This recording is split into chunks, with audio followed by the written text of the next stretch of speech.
오늘 은혜 받으실 말씀은 요한복음 20장 24절에서 29절 말씀입니다. 요한복음 20장 24절에서 29절 말씀을 다 같이 봉독하겠습니다. 12 제자 중에 하나로서 디두모라 불리는 도마는 예수께서 오셨을 때에 함께 있지 아니한지라.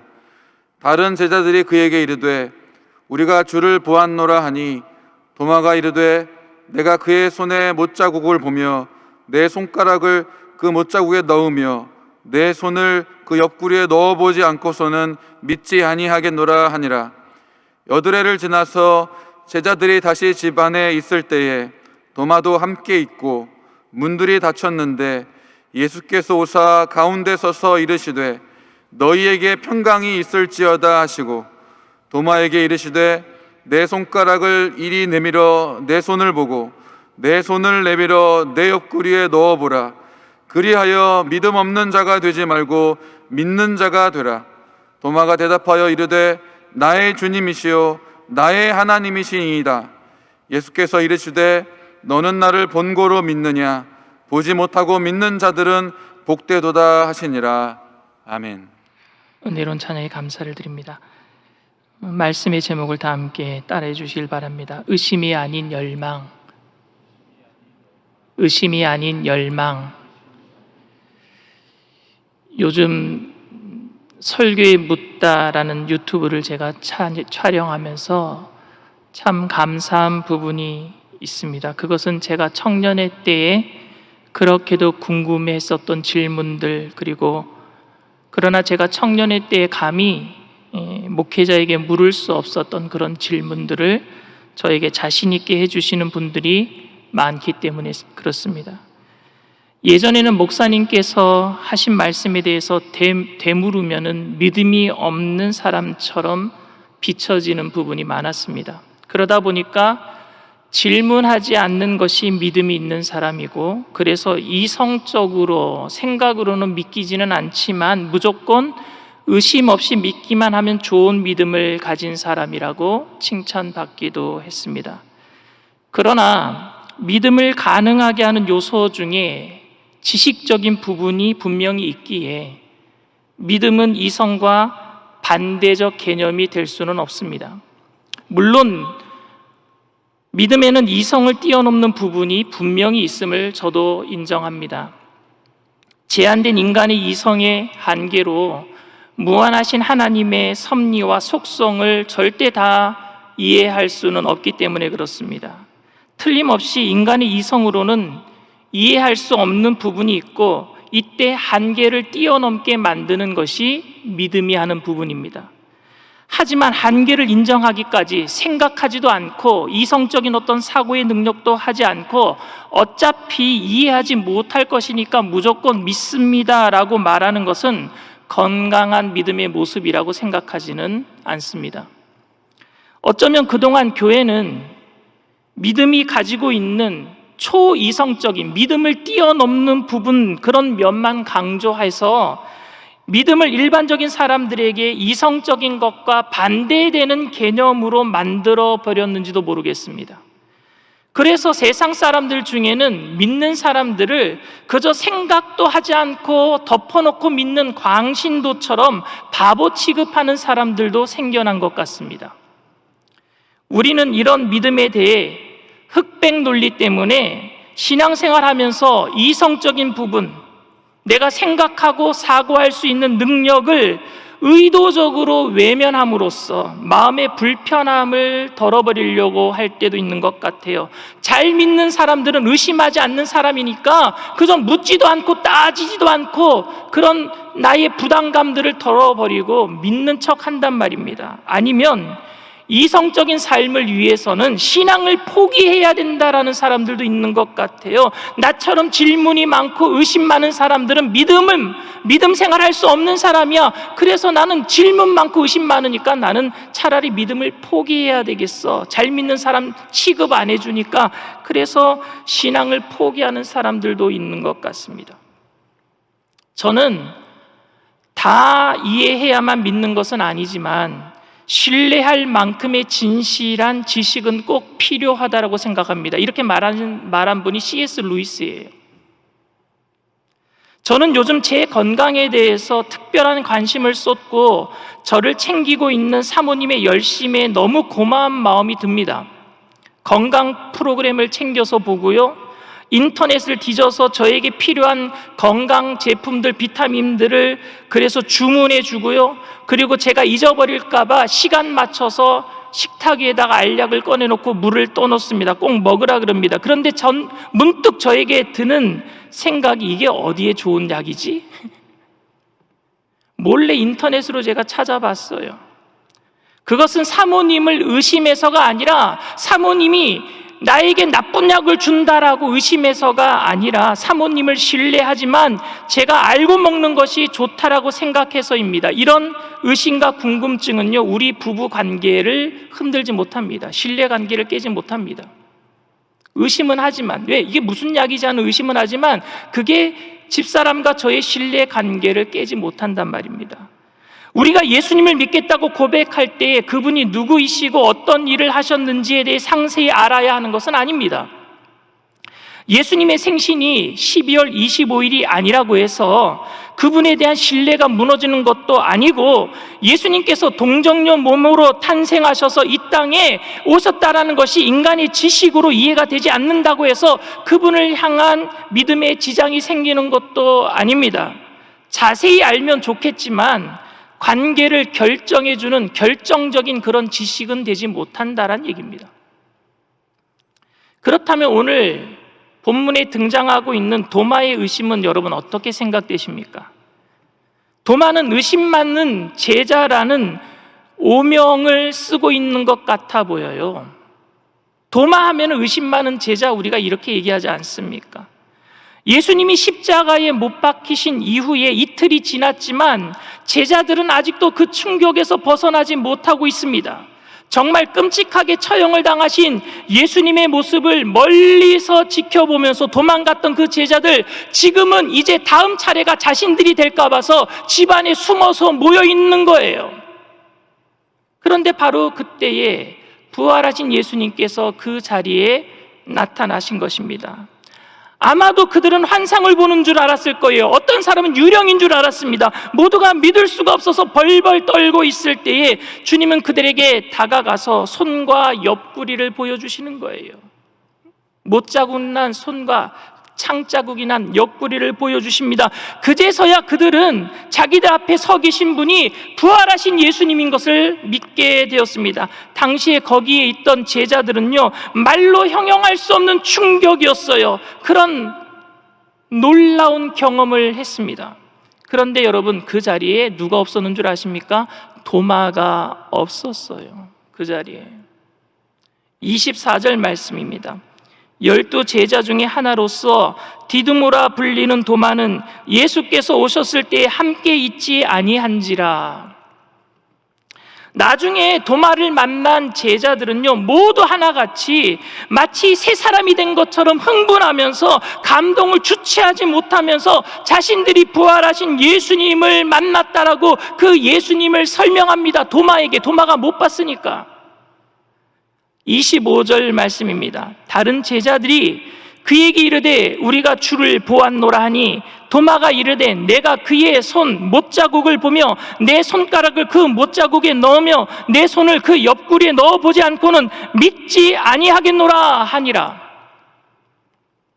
이럴 때 도마는 여러분 얼마나 소외감을 느꼈을까요? 흥분한 다른 제자들은 서로 예수님을 봤다라고 얘기를 하는데 자기만 예수님을 보지 못했어요. 섭섭해요. 소외감을 느낍니다. 그때 그가 이렇게 얘기하는 거예요. 내가 그의 손에 못자국을 보며 내 손가락을 그 못자국에 넣으며 내 손을 그 옆구리에 넣어보지 않고는 믿지 아니하겠노라. 못 믿겠다라고 합니다.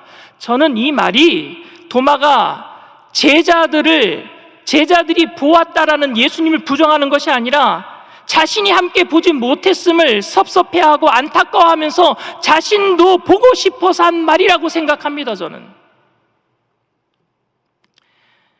여러분, 도마는 유달리 의심이 많은 사람입니까? 손가락 거기다가 못자국에다가 자기 손가락을 넣어 보아야지만 믿겠다라는 철저한 합리주의자, 경험주의자입니까? 사실 예수님의 제자들 중에 주님의 부활을 직접 보기 전까지 주님의 부활을 믿었던 사람은 아무도 없었어요. 다 도마와 똑같았단 말입니다. 심지어 베드로와 요한은 예수님이 부활하신 빈 무덤을 목격했지만 주님의 부활을 확신하지 못했던 사람들입니다. 그런 그들이 흥분했던 이유가 뭡니까? 부활하신 예수님을 직접 봤잖아요. 못자국을 봤잖아요. 옆구리를 봤잖아요. 직접 보여주셨기 때문에 그들이 믿었던 것 아닙니까? 그런데 제자들 중에 도마만 예수님을 만나지 못했어요. 부활하신 예수님을 만나지 못했습니다. 그래서 직접 옆구리에 손을 넣어보지 않고는 믿지 않겠다 이렇게 얘기를 합니다. 그런데 이 말은 단순히 의심해서 한 말이 아니고 그가 다른 사람보다 더 의심이 많아서도 아니고 더 이성적인 사람이기 때문도 아닙니다. 그 위기의 상황에서 제자들이 예수님 봤다라고 얘기하는데 그 말을 도마가 제자들과 3년 반 동안 같이 살았는데 그들이 거짓말을 하는지 진짜 말을 하는지 그걸 못 알아들었겠습니까? 그들의 눈을 보면 지금 예수님을 진짜 본 사람들이 얘기하는 것을 도마도 알았을 거예요. 진심을 얘기하는 거 도마도 알았을 것입니다. 몇 년을 같이 살았는데 그 동료들이 하는 말을 왜 못 믿겠습니까? 그런데 왜 그렇게 얘기한 거예요? 자기도 만나고 싶은 거예요. 예수님, 나 예수님 보고 싶어요. 그 못자국 나도 보고 싶어요. 그 창자국 나도 보고 싶어요. 도마도 보고 싶었던 거예요. 도마도 부활하신 예수님을 만나고 싶었습니다. 옆구리에 손을 넣어보지 않고는 믿지 않겠다라는 말은 불신의 말이 아니라 저는 믿음의 말이라고 생각합니다. 보고 싶은 그 열정 말입니다. 의심이 아니라 열정. 주님을 사랑하고 믿기 때문에 도마도 부활하신 예수님을 너무너무 보고 싶어 했어요. 저는 주님이 도마에게 친히 부활의 몸을 보여주지 않았어도 도마는 동료들과 함께 십자가의 길을 갔을 것이라고 저는 믿어 의심치 않습니다. 제자들의 증언과 그 이후에 완전히 달라진 제자들의 삶을 보면서 도마도 주님의 부활을 믿었을 것입니다. 오순절 성령 강림의 때에 도마도 다른 제자들과 함께 성령의 충만함을 받고 교회의 기초를 놓았을 거예요. 예수님을 보지 못했어도 말입니다.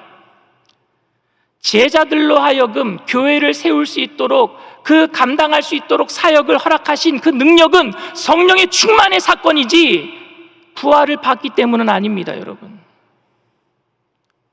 우리가 기적을 받기 때문에 하나님의 일을 하는 것이 아니라 우리는 성령의 능력으로 하나님의 일을 하게 되는 줄 믿습니다. 더 큰 사건은 뭐냐? 부활을 목격한 것보다 더 큰 사건은 성령 강림 사건이에요. 후세 사람들은 이 사건 때문에 도마를 의심 많은 제자라고 불렀습니다. 성경에 기록된 도마의 말들을 보아서 도마가 좀 논리적인 사람이었을 것이라고는 짐작할 수 있을는지 모르겠지만 이 사건 때문에 도마를 의심 많은 제자라고 부르는 것은 도마에게 참 억울하겠다 싶습니다. 도마가 아니라 누구라도 다른 제자들은 다 주님의 부활하신 몸을 보았는데 자기만 보지 못했다면 그 어떤 제자라도 도마처럼 그렇게 말하지 않았을까요? 도마도 주님을 보고 싶어 했습니다. 그런 열망을 의심이라고 해야 되겠습니까? 부활하신 주님이 기왕이면 제자들이 다 모여 있을 때에 나타나셔야지 왜 하필 도마만 없을 때 나타나시는 겁니까? 섭섭해하는 것은 오히려 당연한 일 아니겠습니까? 도마는 예수님을 믿지 못한 것도 아니고 예수님이 부활하셨다라는 사실을 확인하기 전에는 절대 믿을 수 없다라고 확언한 것도 아닙니다. 그는 한 번도 경험한 적이 없는 엄청난 사건에 관한 소식을 머리로는 도저히 이해할 수 없는데 자신의 이성의 한계로는 도저히 뛰어넘을 수 없는 것을 느끼고 자신도 부활하신 예수님을 보고 싶다라는 열망을 표현한 것밖에 없습니다. 여러분이면 안 그렇겠어요? 다른 사람 다 봤는데 나만 못 봤다면은 그 열망을 이렇게 표현하지 않겠습니까? 나도 보고 싶어요, 예수님. 26절, 27절 말씀입니다. 여드레를 지나서 제자들이 다시 집 안에 있을 때 도마도 함께 있고 문들이 닫혔는데 예수께서 오사 가운데 서서 이르시되 너희에게 평강이 있을지어다 하시고 도마에게 이르시되 네 손가락을 이리 내밀어 내 손을 보고 내 손을 내밀어 내 옆구리에 넣어보라. 그리하여 믿음 없는 자가 되지 말고 믿는 자가 되라. 드디어 도마 앞에 예수님이 나타나셨습니다. 그리고 부활하신 몸을 보여주실 뿐만 아니라 창자국 난 옆구리에 직접 손을 넣어보라고 말씀하셨습니다. 도마가 직접 손을 넣어보았는지는 정확하게 알 수는 없지만 저는 넣지 않았다라고 생각합니다. 성경이 도마가 손을 넣었다라고 기록하지도 않았을 뿐더러 도마는 주님이 부활하신 사건을 이성적으로 믿을 수 없어서 옆구리에 손을 넣어보아야만 믿을 수 있다라고 말한 그런 의미가 아니었기 때문에 그렇습니다. 28절 29절 말씀입니다. 도마가 대답하여 이르되 나의 주님이시요 나의 하나님이시니이다. 예수께서 이르시되 너는 나를 본고로 믿느냐 보지 못하고 믿는 자들은 복되도다 하시니라. 이 사건을 유일하게 기록하고 있는 요한, 사도 요한이 기록한 요한복음에 이 사건이 유일하게 기록되어 있어요. 어떤 의도로 요한은 이 사건을 기록했겠습니까? 어떤 의도로요? 재미있는 것은 요한은 요한복음 20장을 기록하면서 서두에 성령의 강림 때로 기록하고 있습니다. 성령 강림과 이 사건을 같이 연관시켜서 이야기하고 있어요. 요한복음 20장 22절 말씀입니다. 이 말씀을 하시고 그들을 향하여 숨을 내쉬며 이르시되 성령을 받으라. 요한은 주님의 말씀을 깨닫고 믿게 하기 위해 보내겠다고 하신 약속하신 보혜사 성령을 보내신 사건으로 이 이야기를 시작하고 있다라는 이야기입니다. 따라서 제자들의 믿음은 부활을 목격한 데서 비롯된 것이 아니라 성령님께서 오심으로 비롯된 것을 이야기하고 있는 거예요. 우리가 무엇을 봤기 때문에 믿는 것이 아니라 성령님께서 우리와 함께 계시기 때문에 우리의 믿음이 생기는 줄 믿습니다. 도마의 사건은 아주 특별한 교훈을 우리에게 주고 있습니다. 도마는 나의 주, 나의 하나님이라는 고백을 부활하신 주님의 몸을 눈으로 보고 손으로 만져볼 때 하는 것이 아닌 것을 요한이 기록하고 있는 거예요. 성령이 하시는 일인 줄 믿습니다. 여러분, 베드로도 주는 그리스도시요 살아계신 하나님이십니다라고 고백했을 때에 바요나 시모나 이를 알게 하시는 이는 혈육이 아니고 하늘에 계신 하나님이시다 그랬어요. 주님을 그리스도라고 고백할 줄 아는 분은 누구의 도우심으로 고백하는 거예요? 성령의 도우심으로 고백한단 말입니다. 주님은 그리스도입니다. 주님은 주님이십니다. 주님은 나의 구주이십니다. 부활하신 예수님을 눈으로 봤기 때문에 고백한 것이 아니라 누구의 도우심으로요? 성령의 도우심으로. 주님의 다른 제자들도 부활하신 주님의 몸을 보았기 때문에 목숨을 걸고 충성할 수 있었고 도마도 마침내 주님의 부활하신 몸을 보았기 때문에 나의 주 나의 하나님이라고 고백할 수 있었던 것이 아니라는 것을 요한이 기록하고 있는 거예요. 만일 그랬다면은 보지 못하고 믿는 자들이 더 복되다라고 말씀하신 것 때문에 제자들 모두 다 복받지 못한 사람이 되고 맙니다. 왜? 그들은 부활하신 예수님을 눈으로 봤잖아요. 그리고 믿었잖아요. 이 얘기를 하고 있는 게 아니에요. 성령의 강림 때문에, 성령의 충만하심 때문에 너희들이 구주를, 예수님을 구주로 고백했고 그것 때문에 복받았다라는 거예요. 보지 못하고 믿는 자들은 복되도다라는 말씀은 단순히 도마에게만 말씀하는 것이 아니라 그 이후에 교인들에게, 성도들에게 하고 있는 말씀입니다. 성령의 도우심으로 예수님을 나의 주 나의 하나님이라고 고백할 수 있는 믿음이 중요하단 말입니다. 봐야지만 믿는 믿음이 아니라, 부활하신 예수님을 봐야지만 고백하는 믿음이 아니라 성령을 통해서 내가 나의 주 나의 하나님이라고 고백할 수 있는 그 믿음 말입니다. 그 고백은 비록 보지 못했어도 할 수 있다라는 거예요. 이것은 예수님께서 약속하신 성령이 하시는 일인 줄 믿습니다. 성령이 임하시면 부활하신 주님을 향해 나의 주, 나의 하나님이라고 우리 모두 다 고백할 수 있는 믿음이 생기는 줄 믿습니다. 저는 도마가 다른 제자들보다 더 의심이 많았다고 생각하지 않습니다. 단지 다른 제자들은 도마보다 먼저 주님을 보았기 때문이며, 도마는 그 제자들이 본 부활의 주님을 자신만 보지 못했다라는 안타까움이 있었을 뿐입니다. 요한은 이 사건을 통해서 예수님을 보지 못한 그 이후에 교회들과 성도들에게 성령 충만으로 인한 주님의 부활이 신앙의 근거와 중심이 되어야 된다는 것을 우리에게 알려주고 있는 것입니다. 그래서 저는 도마의 의심을, 사실 성경에는 도마가 의심했다라는 그 의심이라는 단어가 사실 나오지는 않습니다. 주님을 만나고 싶어하는 확신, 열망이라고 저는 생각합니다. 도마의 의심은 열망이에요. 주님을 보고 싶어하는 열망 말입니다. 주님을 더 알고 싶고 하나님의 성품과 계획을 좀 더 분명히 알고 싶어서 다시 확인하고 다시 짚어보고 그러한 것을 묻고 있는 모습은 여러분, 의심의 모습이 아닙니다. 더 믿고 싶어서 묻는 것, 그거는 열망이에요. 의심이 아닙니다. 주님을 더 알고 싶어서 물어보는 것, 그거 의심이 아닙니다. 그건 주님을 향한 열망인 줄 믿습니다. 열망은 이성의 활동을 가로막지 않습니다.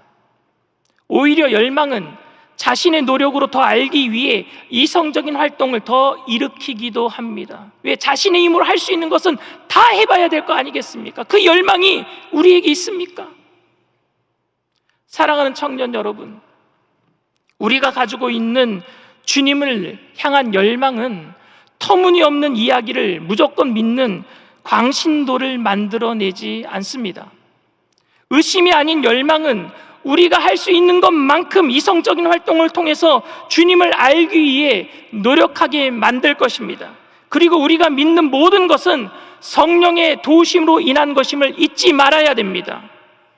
내가 이성적인 활동을 통해서 믿어지게 된 것이 아니고, 내가 무엇인가 기적적인 것을 보았기 때문에 믿어진 것도 아니고, 내 안에 믿음이 든 것은 성령의 도우심인 줄 믿습니다. 성령이 하시는 일이에요. 성령의 일하심으로 오늘도 우리가 믿고 있는 예수님의 모든 사역을 우리가 보지는 못했지만, 우리가 우리의 이성을 뛰어넘어 성령의 도우심으로 믿게 된 것을 잊지 말아야 됩니다. 여러분들 성경에 있는 모든 말씀이 믿어지십니까? 여러분들 오늘 예수님을 믿고 이 자리에 나왔는데 그것이 여러분들의 노력이라고 생각되어지십니까? 성령의 도우심인 줄 믿습니다. 성령의 도우심이에요. 그래서 믿음은 나로 인함이 아닌 주님으로 인해 일어난 역사인 줄 믿습니다. 믿음은 나에서 출발하는 것이 아니라 성령으로부터 출발합니다.